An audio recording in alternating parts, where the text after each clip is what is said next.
o siyang magtrabaho kasi binoto natin siya.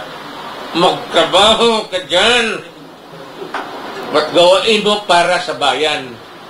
Ngayon, pagkatapos ng 6 years term mo, then makita mo na magsalita ng tao and we will give you the verdict whether or not you were worth the vote. Gusto ko yung ICC mismo magdala-dala siya ng papel niya, warrant, kung sino mo yung inudiputan na yun. Kasi pag bigay niya sa akin, ipapakain ko talaga sa kanya. Okay? Pero wala dyan kay Inday.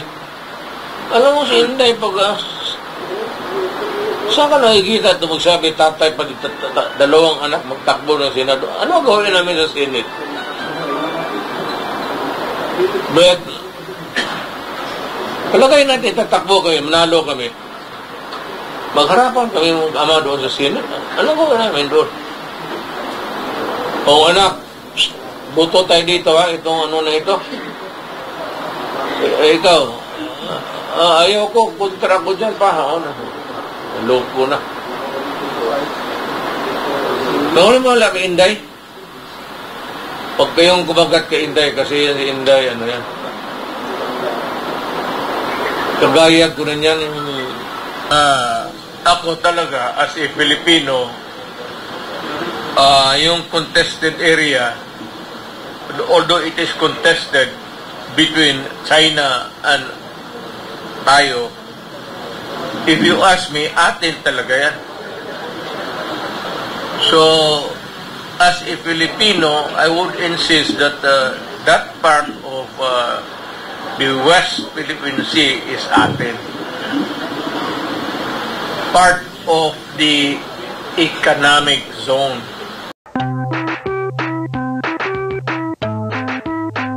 Trabaho ko dyan.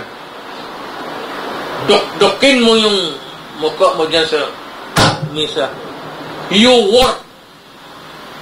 We paid you. We elected you and we are paying you. Magtrabaho ka. Do not worry. Nobody but nobody is interested or are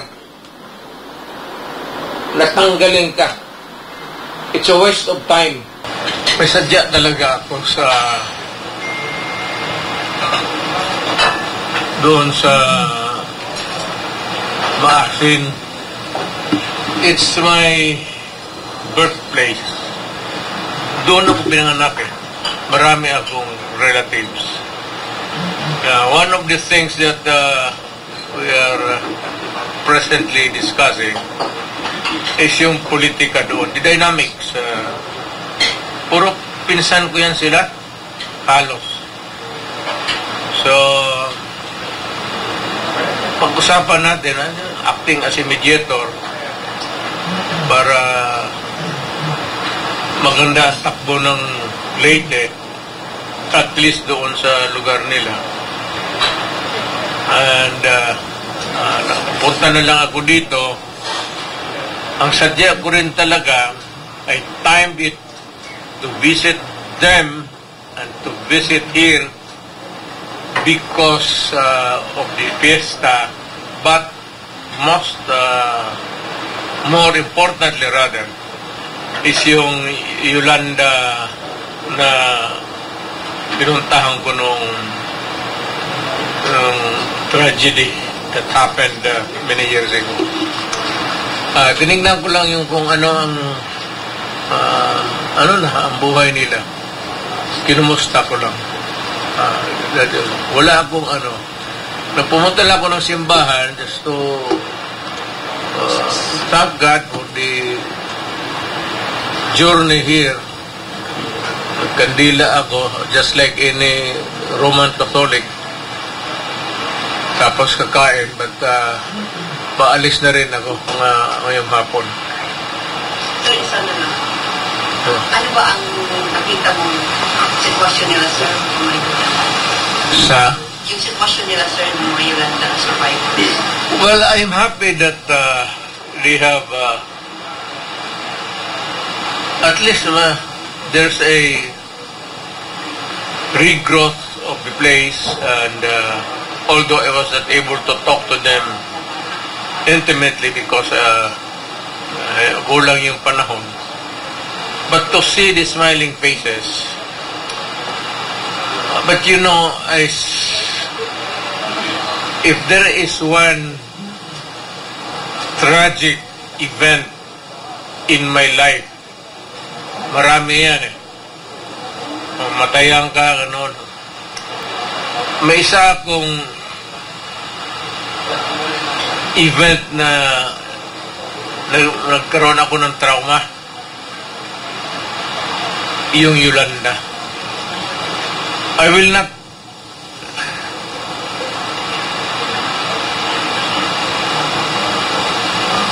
it was a very traumatic experience because ewan ko kung nandoon kayo, but I was there right after. I could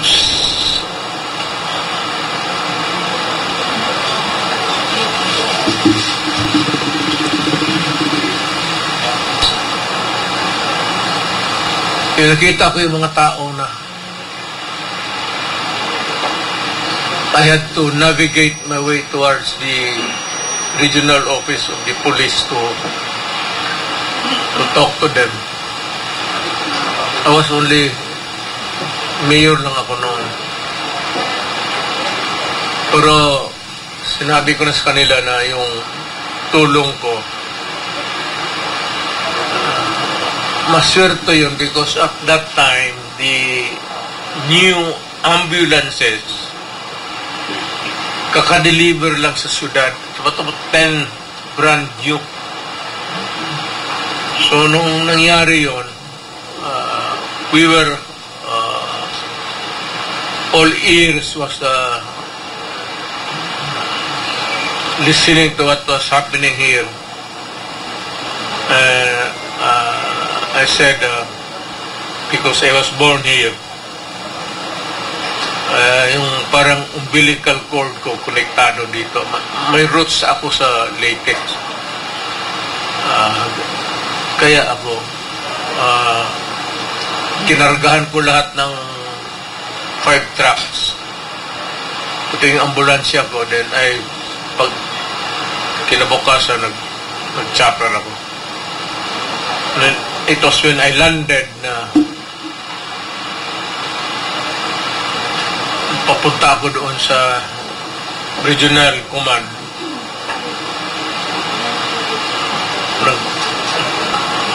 Nagkaroon ako ng trauma. Hanggang ngayon.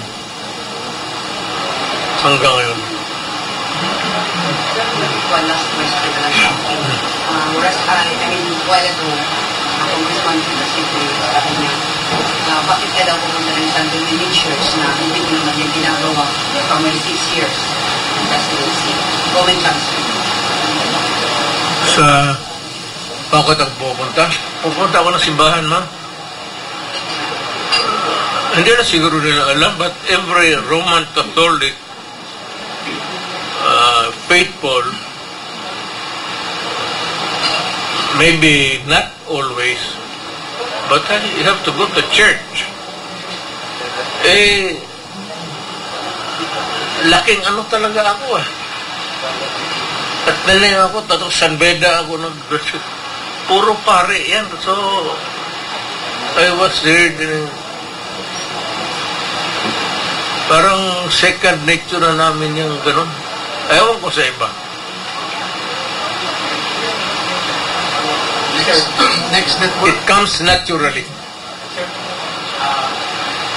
Reaction lang po yung pag-resign ng anak mo as Deputy Secretary. Bakit mo nagbigay si Vice President Sara? I really do not know the reason why. I do not talk to my daughter, and I would not want to talk about it. Si Sarah kasi has her own mind. And we do not talk itong ganito sa trabaho niya. She's parang may distansya kami ni Sarah. Wala ba kayong pinag-usapan dito? Wala.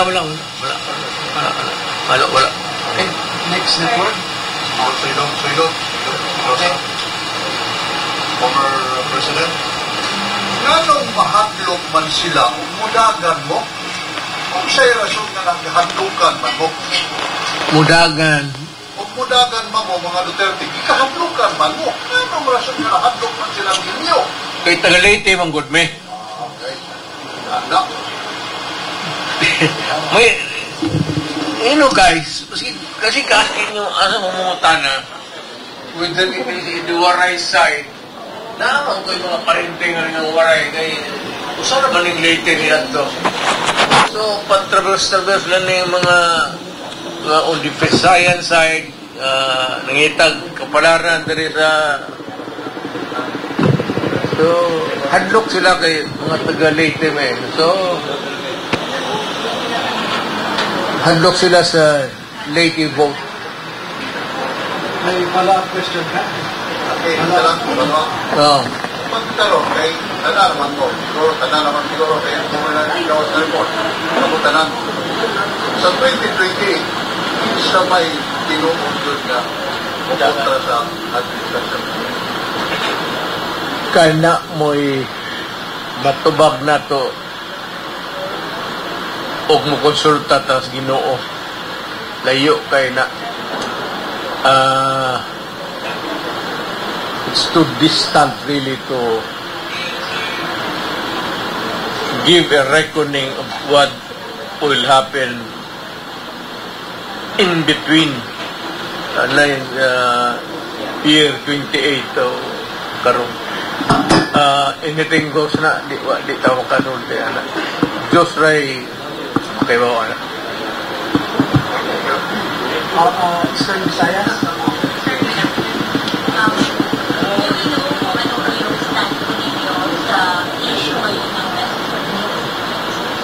well ako talaga as a Filipino yung contested area although it is contested between China and tayo, if you ask me, atin talaga yan. So, as a Filipino, I would insist that that part of the West Philippine Sea is atin. Part of the economic zone. Ang territorial waters lang actually historically 3 miles. Pero yung economic zone is 12. And beyond that is the, well, parang part of your sovereign entitlement. Wala man tayong away sa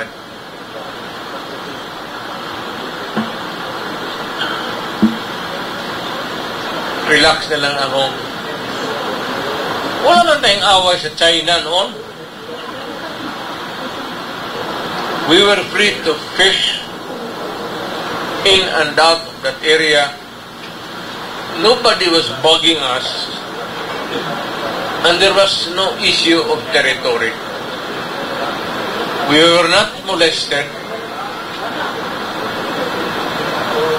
We went there to fish, to make my countrymen to make a living undisturbed. Ito na lang ngayon na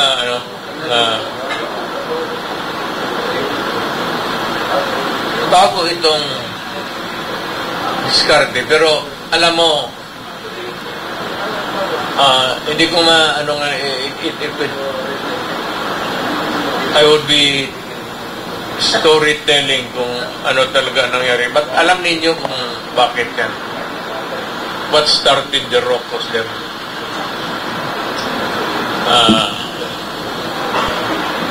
Well, let us start by never mind the people that America is using or that is a part of the geopolitics of America. And the Philippines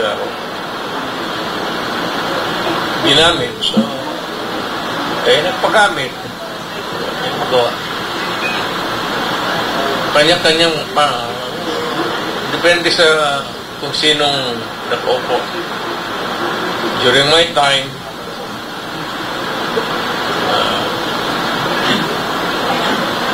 I do not even remember a day of the 6 years that I was president na may kausap akong Amerikano sa Malacanang.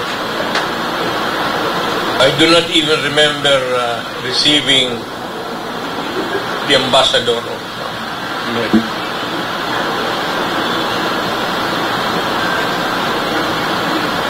Wala akong hindi ako anti-American, but yung ano kasi noon, yung neutrality, sinadya ko na lang na ayaw kong makipag-usap sa, at hindi lang sa Amerikano, pati na sa Chinese and everybody.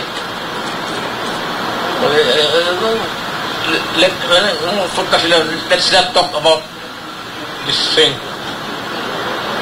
Itong foreign policy. The sole organ kasi, remember na, the sole organ sa ating konstitusyon vis-a-vis foreign relation is the president only, not even Congress, not even the barangays. The sole organ sa ating foreign policy is the president. Kaya yung iba na hindi ko na lang I won't name names, but in their maybe ignorance, hindi nila alam. So yan. So kung anong sabihin ni Presidente dyan, basta foreign relations na anything outside of the country, Presidente yan isa lang. Follow up muna yung new question. Follow up question. Mr. Bisa. Sir, having said this, ano po yung nakikita natin epekto sa taong bayan sa mga Pilipino kung puno na nangyayari? West Philippine Sea? Well,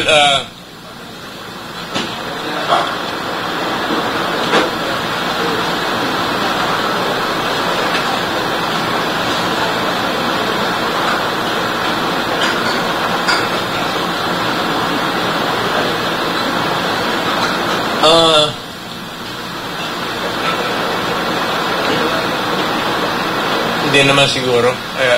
I don't think that it would go out of control.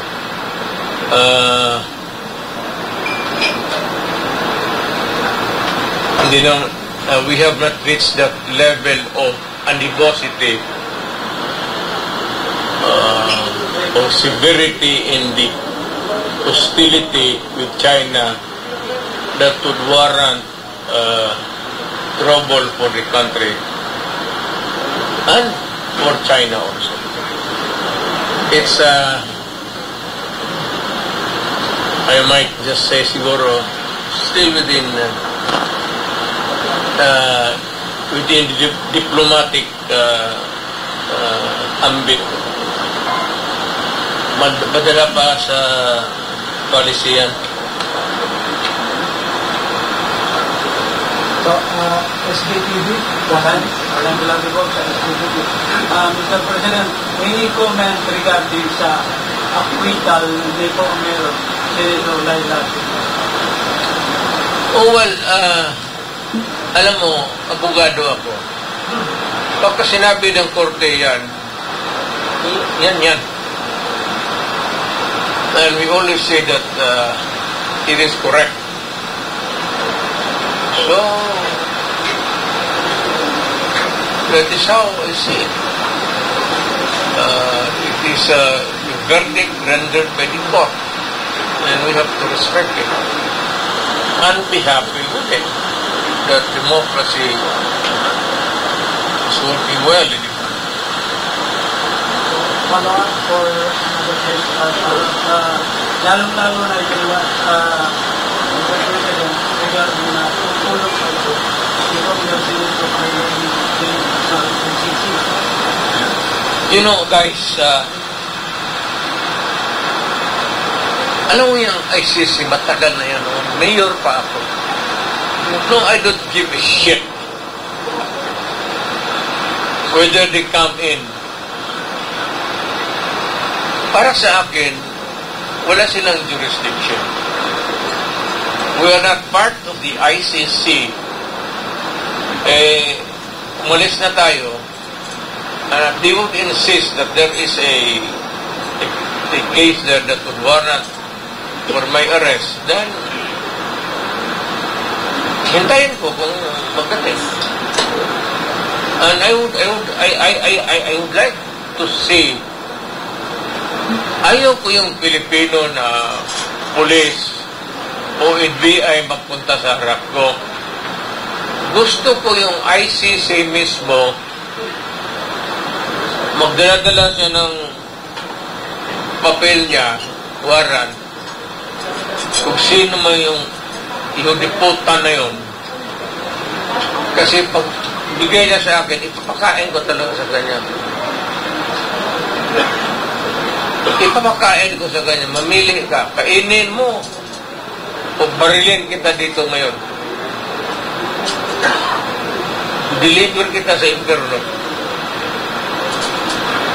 Sabihin ko, putang ina mo. Kainin mo, pag hindi mo kinain yan. I've done that before with other persons. I will do it again.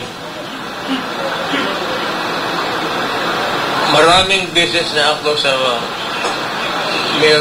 mayor ako noon na pinapakain ko yung mga extortionate.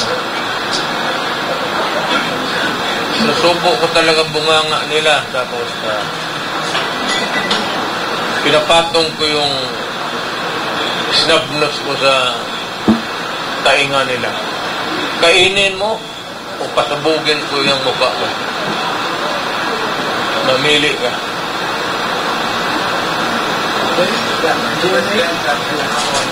Ano po yung reaction ninyo doon sa ulang punta rin na makbang may isong with Mayor Patrick na hindi natuloy? At ngayon pa naman, may nabantaan pa si Rodney Paligod na maaaring mapupusakan kanila ng Sunday sa Northern Barangay. Alam mo, itong maisog, let me be very clear on this.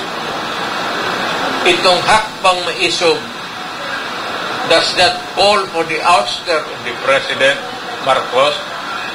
It does not call for his resignation. It does not call for any, even to change his clothes for the day. Itong hakbang maisog is not directed against Romualdez, the Speaker. It is not against anybody.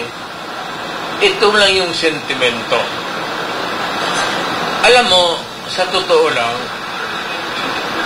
lahat administration, without exception, may pagkakamali talaga yan. So these are the things that pagka hindi talaga, mahirap ngayon magsalita hindi lumalabas. Kasi kayo, do not be offended. Pati kayo. Yung freedom of the press, wala yan. It does not exist today because kontrolado. Censor, pagdating doon, potol, this is not good, huwag natin ilabas to. Huwag kayo ma-insulto, totoo yan, all throughout the Philippines. Kontrolado talaga. So, ganun ang kami naman, gusto kami mag-rally, Pero kung ayaw magbigay ng permit, hindi kami magbili-bili.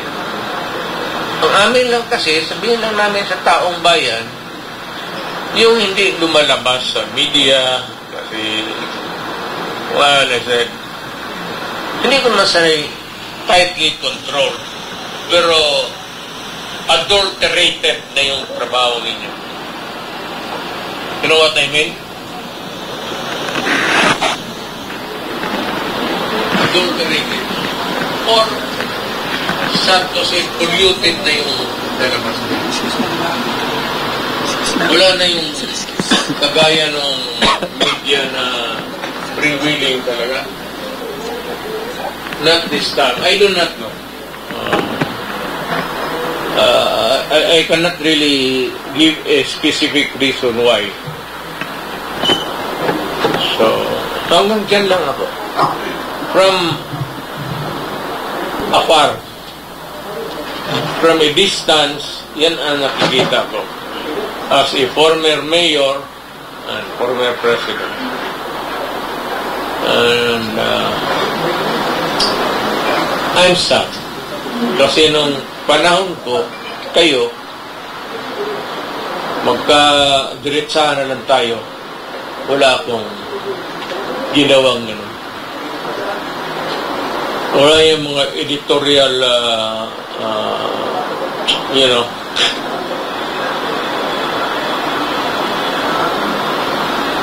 pero ito, kung live diretso, mas mabuti, makinig ang tao. Wala naman akong, wala kaming, si Marcos hindi dapat mawalaan ng tulog. Gusto ko siyang magtrabaho dyan for 6 years. He was elected by the people for 6 years. Magtrabaho ko dyan. Dok-dokin mo yung mukha mo dyan sa misa. You work. We paid you. We elected you and we are paying you. Magtrabaho ka. Do not worry. Nobody but nobody is interested or are natanggalin ka. It's a waste of time. Ganon din, babalik tayo. Palitan mo presidente, so what? Bakit? Kung ang anak kong vice president maging president, would you think that this country would be better than what we have now? It's not a guarantee just because I'm not interested. As a matter of fact, I'm praying that he should live until the very end of his term. Wala akong ano kay Marcos. Gusto ko siyang magtrabaho kasi binoto natin siya. Magtrabaho ka dyan. Ba't gawain mo para sa bayan? Ngayon, pagkatapos ng 6 years term mo, then makita mo na magsalita ng tao and we will give you the verdict whether or not you were worth the vote.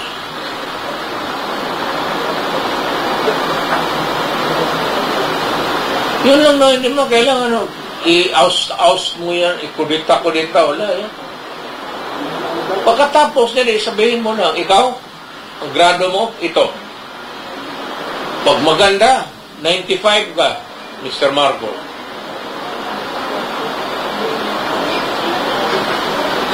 Ganyan lang yan. Ano nga yung mga takot-takot na yung, wala yan. Relax ka lang. Walang interesado.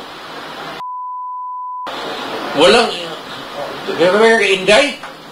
Inday, wag kang pumasok dyan sa presidency. Galing ako dyan. Ayaw ko lang ma-insulto ang Pilipino. Pero trabaho na. Trabaho ka.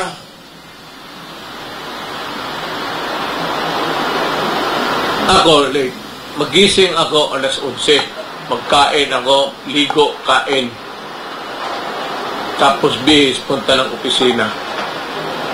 Pagdating doon, trabaho na. Matapos ako niyan, alas 10, alas 11. Sa barge ako, babalik ako. Di ako natutulog ng Malacanang eh. Dito lang ako sa likod. May mga bahay-bahay dyan. Tapos, umaga, ganun.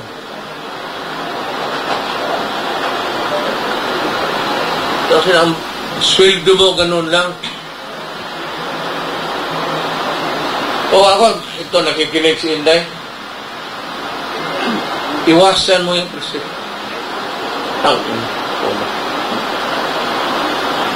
Bigayan mo yung mga ambisyoso. Na ngayon, kung yung mga ambisyo maging presidente at may sariling agenda sila para sa kapakanan nila, ay, ang ibang istorya. Okay, Semenay. Sir, may hapon. Sir, dineclare ng mainsog yung June 30 na National Protest Day. Ang pa, kaliwat ka yung ginagawang rally ngayon sa Pilipinas at sa abroad. Ano po masasabi po ninyo dito, sir? Well, it's not, maisog is a group of, ano yan eh. It's not me actually. Maisog is not me and me is not maisog. Iba yan, may ibang mga ano yan, ibang tao yan. Brainchild nila yan. Mga negosyante, gano'n. Kaya nagkakalat ng gano'n. I cannot say anything. But I hope that whenever there is a rally, it should be peaceful and the people must be law-abiding. Kasi ako, presidente ako, ayaw ko ng gulo ng bayan ko. Yan talagang ayaw. Ayaw ko. Kasi naging presidente ako. Not even the slightest disturbance. I would not wish it upon my country. Sir, balikan ko lang yung kay Dilima. Sabi niya, mananagot daw po kayo, sir. Sagutin ko siya. Yung sabi niya, sir. Baliktad na ito ngayon. Siya na magligaw sa akin. Nananakot ako ba? Ano, isagot ko sa kanya. Pero sige, okay lang kung medyo gumanda ba siya, bumata ba? Kasi pag hindi na, sir, balikan ko yung sa... mananagot. Siya yung nagkalat dyan at tapos may exhibition pa siya. Dalawa lang. Question, sir. Di ba? Kita ng lahat ng buong bayan. May exhibition siya na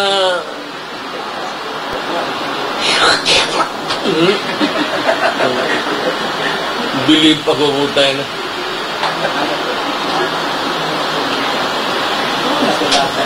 May sound effect pa.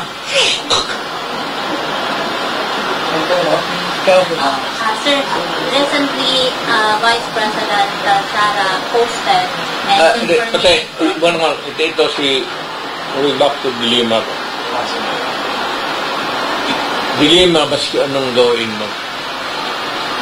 Baski anong gawin mo? Baski anong dasal niya magpalansya sa krus. Yung ginawa niya, she has shamed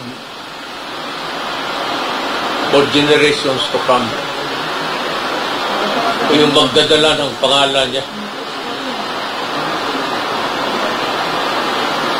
Nandyan pa yan niya, pur delikadesa, wala naman to, pati ako talaga. Ayaw. Kasi, alam mo, may mga anak rin akong babae, nanay doon. Pero,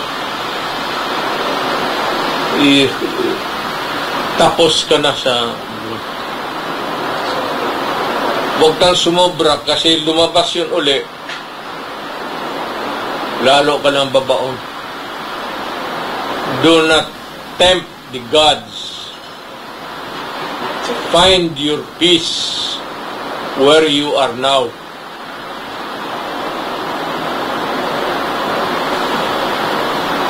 Huwag kang kumalikot ng away kasi pagsisihan mo yan. Anong babawiin mo sa akin?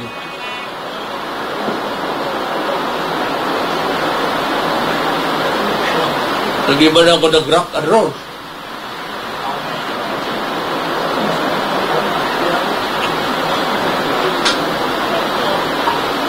Okay? Sige. Sir, recently, Vice President posted po and confirming that the three Dutertes will run for a senator this upcoming 2022 midterm elections. For the record, how true po Yung tatlong presidente.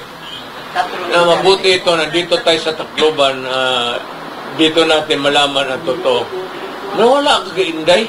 Sus, Mariusip nito. I-jamming ka niya na husto. Wala naman, pag balabag yung mga tanong, ito, si ano, sagutin ka ng balabag niyan. Saan ka makikita dito? Tatay, pati dalawang anak, magtakbo ng... So it's not true. Ano ba? Ma'am, auntie, hindi na ako bubalik ng politika. Tapos na po ako. Laos na ako. Wala na akong panggastos, wala na lahat. Ang naiwan sa akin siguro yabang. Hindi naman ako galit. Wala akong galit. Si Diling walang may galit sa akin. Akala niya ako yung, ano ba eh. Pero wala dyan kay Inday. Alam mo si Inday pag saan ka nakikita ito magsabi tatay pati dalawang anak magtakbo ng Senado? Ano gawin namin sa Senate? But palagay natin tatakbo kami, manalo kami. Magharapan kami ama doon sa Senate. Ano gawin namin doon? O anak, buto tayo dito ha, itong ano na ito. Ikaw, ayaw ko, kontra ko dyan pa ha. Loko na. Noon mo wala kay Inday? Huwag kayong kumagat kay Inday kasi yan si Inday, ano yan. Kagaya ko rin yan.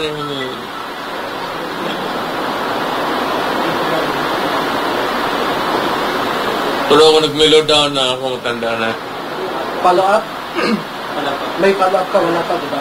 Or okay ka na? Si pa naman, News FM. Former President, atin po ba kayo sa zona ni Vice President Sara? Again, medyo... Atin po ba kayo sa zona ni Vice President?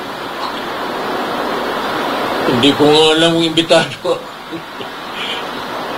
I am not even sure if I'll be allowed to go around building yan. Tabuhin ka ng security. No, iniwan ako na imbita noon. So, I do not expect to be invited. Baka hindi ako karapat-dapat nandoon. Follow up. President Duterte, yung I do not expect to be Presidente, na-mention niyo po sa inyong mga speech na kailangan na po natin i-revise yung Constitution. But right now na sa Marcos administration, yung ano mo, parang nag-iba na ayaw mo na. Yung ano mo po dito? Well, at that time, iba yung motivation ko. Itong sanang Congress, tama yung Parliament para mas madali.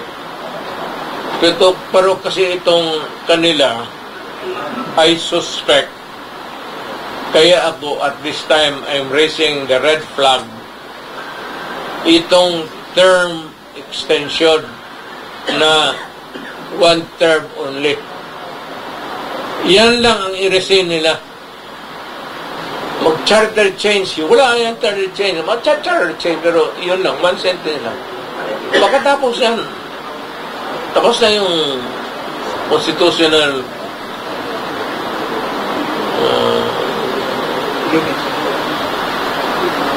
convention o constitutional whatever. Okay, another news. Pero because somebody, I suppose that somebody is interested. Yan ang mahirap. Yan ang mahirap. Kasi itong history ng Pilipinas, hindi naman lahat presidente dumaan. Pero may ibang dumaan presidente na pag nakaupo dyan, gusto nila na hanggang habang buhay na. Demokrasya to eh. Ang demokrasya needs changes. Para iba-ibang leader, Ilocano, Waray, Ilonggo, Muslim, Bisaya, ganoon ang ng konstitusyon. Hindi po suluhin mo lang isang pamilya. The Constitution guarantees equality. Dapat yan, someday may Waray na presidente, tapos may gano'n. May Ilocano, may Bisaya, may Muslim. Para yung vibrant democracy. Dapat gano'n. Dapat gano'n ang yung future generation sa utak nila na periodic changes. Bigyan lahat to be fair.